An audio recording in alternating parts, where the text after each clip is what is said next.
হে বিধান শাস্ত্ৰৰ অধীন বক্ষুজা, সকল মোক কওকচোন আপোনালোকৰ মাজৰ কোনে বিধানৰ কথা শুনিবলৈ নিবিচাৰে? কিয়নো লিখা আছে যে অব্ৰাহামৰ দুজন পুত্ৰ আছিল, বেটীৰ গৰ্ভত উপজা এজন, স্বাধীনজনীৰ গৰ্ভত উপজা এজন।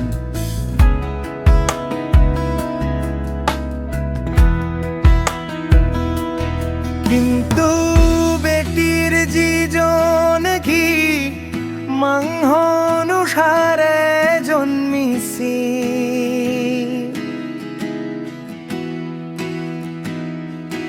কিন্তু স্বাধীন জনীর যিজন সেইজন প্ৰতিজ্ঞাৰ গুণে হে জন্মিছিল। এইবোৰ কথাৰ এটা আমন্ত্ৰকাৰ ভাবাৰ্থ আছে, কিয়নো ই বুজা দিয়ে দুই বিধান হৈছে।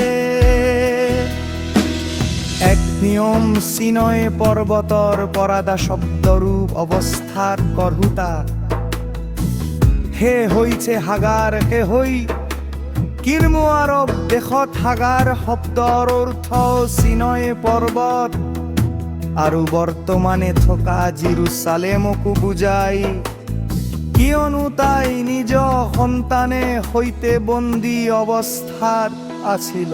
কিন্তু উঠলো পথ থকা জেৰুচালেম সাক্ষী, তেওঁ হৈছে আমাৰ মাতৃ। কিয়নো লিখা আছে, হে প্ৰসৱ নকৰা বন্ধা আনন্দ কৰা, তোমালোকৰ মাজৰ যিগৰাকীয়ে সন্তান প্ৰসৱত কৰা নাই, বৰ মাতেৰে উল্লাস আৰু হৰ্ষনাদ কৰা, কিয়নো গিৰিয়েক থকা জনীতকৈ অনাথিনী জনীৰ সন্তান অধিক হ'ব। এতিয়াহে ভাইসকল, ইছহাকৰ দৰে আমিও প্ৰতিজ্ঞাৰ সন্তান হৈছো, কিন্তু তেতিয়া যেনেকৈ মাংস নোখাৰে জৰু পোৱাজনে আত্মা অনুসাৰে জন্ম পোৱাজন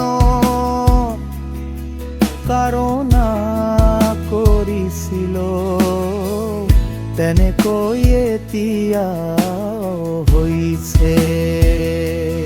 কিন্তু শাস্ত্ৰই কি কয়, বেটি আৰু তাইৰ পুতেক খেদি দিয়া,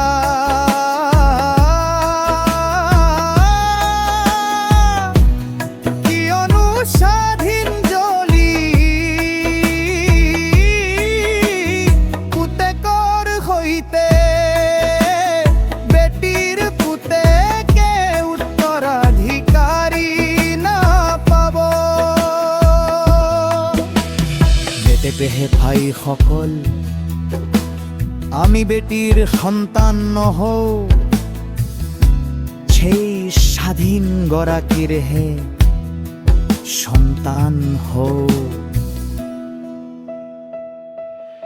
এতিয়া হে ভাইসকল,